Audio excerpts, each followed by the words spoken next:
Hello दोस्तों, मैं आज आप लोगों को एक ऐसा घटना के बारे में बताने जा रहा हूं जो वास्तविक है और रियल है।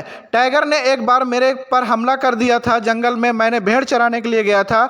उसके बारे में आज आप लोग को मैं डिटेल बताऊंगा कि टाइगर ने मेरे ऊपर हमला कैसे किया था।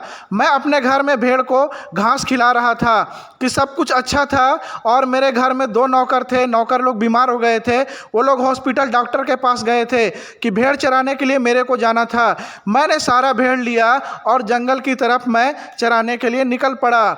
सबसे पहले मैं एक समतल मैदान में सभी भेड़ को चरा रहा था। सभी भेड़ चर रहे थे बहुत अच्छा से, कहीं कोई भी दिक्कत नहीं था। मैं भी मेरे को भी बहुत अच्छा लग रहा था, एंजॉय कर रहा था कि कुछ भेड़ जंगल की ओर अंदर जाने लगे। मैं सोचने लगा कि अब जंगल की ओर उन लोग जा रहा है तो सारे भेड़ को लेके मैं फिर पीछे पीछे कुछ लोग जो बच गए थे उन लोगों को मैं पीछे पीछे चला गया। सभी भेड़ जंगल में चरने लगे। मैं लाठी लेकर के सभी भेड़ को इकट्ठा कर रहा था ताकि कोई भेड़ इधर उधर जंगल में भटक ना जाए। सब कुछ अच्छा चल रहा था दोस्तों, कहीं कोई भी समस्या नहीं था। इसी बीच मेरे को नज़र पड़ी कि एक टाइगर उधर से आ रहा था, झाड़ी के तरफ से, जंगल के तरफ से। मैं देख के घबरा गया। मैं सोचा कि अब क्या होगा। देखते ही देखते टाइगर ने मेरे एक भेड़ को मुंह में दबाकर भागने लगा। मैं उसका पीछा किया। पीछा करने के बाद हमारे हाथ में एक डंडा था बांस का। उस डंडे से टाइगर को मैंने मारा। टाइगर ने बहुत गुस्सा हो गया और वो भेड़ को मुंह से छोड़ा और वो मेरे ऊपर हमला कर दिया। उसके बाद क्या था दोस्तों, वह मेरे को सर में दांत गवा दिया। मैं बहुत घायल हो गया दोस्तों। फिर मैं खड़ा हो गया और टाइगर का दोनों पंजा पकड़ लिया। पकड़ने के बाद मैं सोचा कि ऐसे पटक दूं, लेकिन वह मेरे को पटक दिया और मैं घुटनों के बल ज़मीन में बैठ गया। वह फिर मेरा पीठ में दोनों पंजा मारने लगा और वह मेरे को सोच रहा था कि अब मैं इसका शिकार कर लूँगा।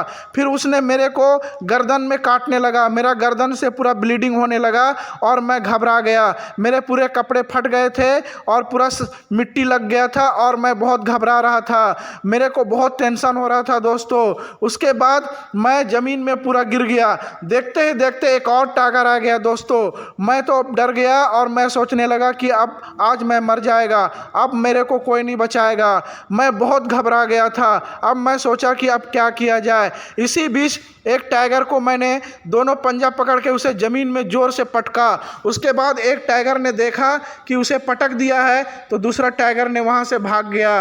भागने के बाद मैं अपना एक हाथ टाइगर को मुंह में डाल दिया ताकि टाइगर मेरे को इधर उधर काट ना सके और हमला ना कर सके।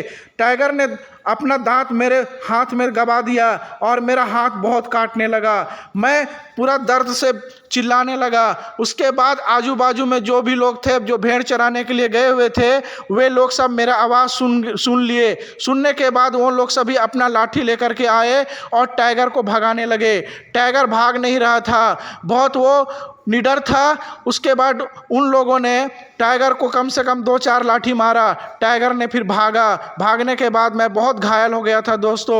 उन लोगों ने फिर मेरे को एक एम्बुलेंस बुला करके उसमें लोड किया और लोड करने के बाद मेरे को सीधा हजारीबाग के एक नर्सिंग होम में, सदर अस्पताल में मेरे को भर्ती कराया। मैं बहुत घायल हुआ था, इसलिए उन लोगों ने फिर मेरे को रेफ़र कर दिया रांची में अपोलो हॉस्पिटल में। वहाँ पर मेरे को 15 दिन तक ट्रीटमेंट चला। मैं बहुत घायल था, मेरे को कुछ समझ में नहीं आ रहा था और मेरे पास पैसा भी ख़त्म हो रहा था। उसके बाद डॉक्टरों ने बोला कि आप बहुत सीरियस हो, इसलिए आपका ज़्यादा दिन तक आपको ट्रीटमेंट कराना पड़ेगा और मेडिसिन आपको हमेशा लेना पड़ेगा, नहीं तो आपका बॉडी में हमेशा दर्द रहेगा।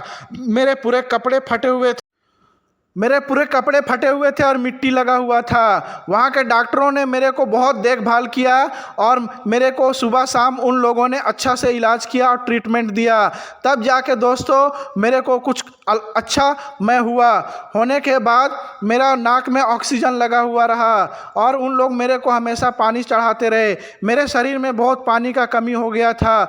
जैसे कि आपको मैं बता दूं कि टाइगर ने जैसे मेरा हाथ में काटा था वो पूरा ब्लीडिंग हो गया था, इसलिए पानी का कमी हो गया था। उसके बाद मैं ठीक हो गया और मैं फिर अपना घर आया। घर आने के बाद घर में मम्मी पापा से मिला और उन लोग बहुत परेशान हो गए थे। उन लोग को बहुत टेंशन हो रहा था मेरी मम्मी पापा को कि पता नहीं अब क्या होगा, वो ठीक हो पाएगा कि नहीं हो पाएगा। जब मैं घर आया ठीक हो करके तो मेरी मम्मी पापा खुश हो गए और वह बोलने लगे कि मैंने कभी नहीं सोच रहा था कि तुम इस तरह से ठीक हो के आओगे। फिर मैंने घास लिया और सभी भेड़ को अपने बाड़े में जाके घास खिलाने लगा। सभी भेड़ मेरे पास आ गए और मैं सबको प्यार देने लगा। इस तरह से मैं उस दिन मरते मरते बच गया।